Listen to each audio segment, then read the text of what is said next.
రోడ్లు భవనాలు తరపున ఫస్ట్ టైం మీరు రోడ్స్ గురించి మాట్లాడండి. ఒకసారి ధన్యవాదాలు చెప్పాను, అయిపోయింది. ఇంకా నెక్స్ట్ రోడ్లు భవనాలు తరపున నాకు మాట్లాడే అవకాశం కల్పించినందుకు ముందుగా మీకు ధన్యవాదాలు తెలియజేసుకుంటూ, అధ్యక్ష, రోడ్లు భవనాలంటే రక్తం చిందించడం, బలిదానం ఇవ్వడం అయిపోయింది అధ్యక్ష. రోడ్లన్నీ గుంతలమయం. మొన్నే ఎన్డీఏ లెజిస్లేటివ్ మీటింగ్లో ముఖ్యమంత్రి వర్యులు చెప్పడం జరిగింది, రోడ్లన్నీ గుంతలు పూడ్చాలి.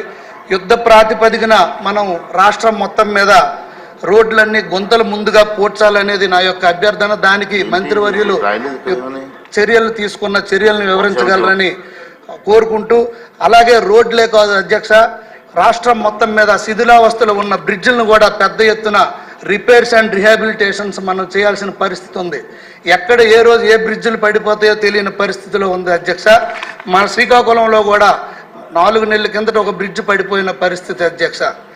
అలాగే ఏదైతే ఇప్పుడు అప్పటి ముఖ్యమంత్రి వర్యులు 14-19లో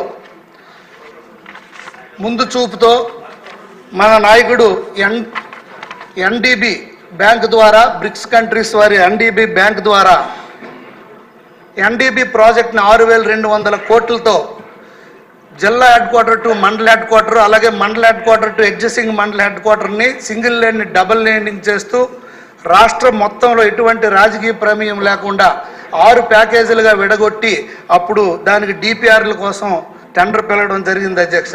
దురదృష్టవశాత్తు 2019లో ఈ దుర్మార్గ ప్రభుత్వం వచ్చిన తరువాత దాన్ని పొలిటికల్ ఇంటర్ఫరెన్స్ చేసి మొత్తం దొంగలో తొక్కి ఫేజ్డ్ మ్యాన్గా ముక్కలుగా దాన్ని నరికి ఈరోజు 30% ఫండ్ రాష్ట్ర ప్రభుత్వం నుండి ఇవ్వకుండా అది కాంట్రాక్టర్లకి టెండర్లు పిలిచి మధ్యలో ఆగిపోయింది పరిస్థితి అధ్యక్ష. దానిపైన కూడా పూర్తిగా సమగ్రమైన నివేదిక ఇవ్వాల్సిందిగా మంత్రివర్యుల్ని కోరుతున్నాం అధ్యక్ష. అలాగే మాకు శ్రీకాకుళం మున్సిపాలిటీ నుండి రైల్వే స్టేషన్కి వెళ్ళే రోడ్డు ప్రతి ఒక్కరికి పేగులు బయటకు వచ్చి ఇప్పటి వరకు దాదాపు 100 మంది పైచిలకు చనిపోయే పరిస్థితి. ఈరోజు కూడా ఈవినింగ్ లోపల నాకు ఎవరికి కాలు ఇరిపోయింది, చెయ్యి ఇరిపోయిందని మాకు ఫోన్ వస్తుందో తెలియని పరిస్థితి. రోజు కూడా యాక్సిడెంట్స్. 14 కోట్లు బకాయిలు చెల్లించకుండా ఈ ప్రభుత్వం సైకోమేటిక్ డిసీజ్తో పబ్జీ గేమ్ ఆడుకుంది, ఎటువంటి పని చేయలేదు.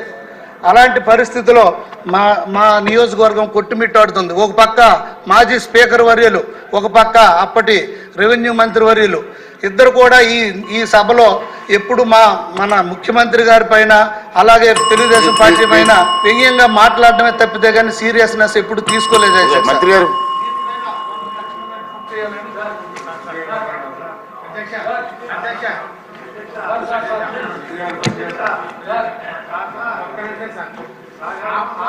మంత్రి గారు, అధ్యక్ష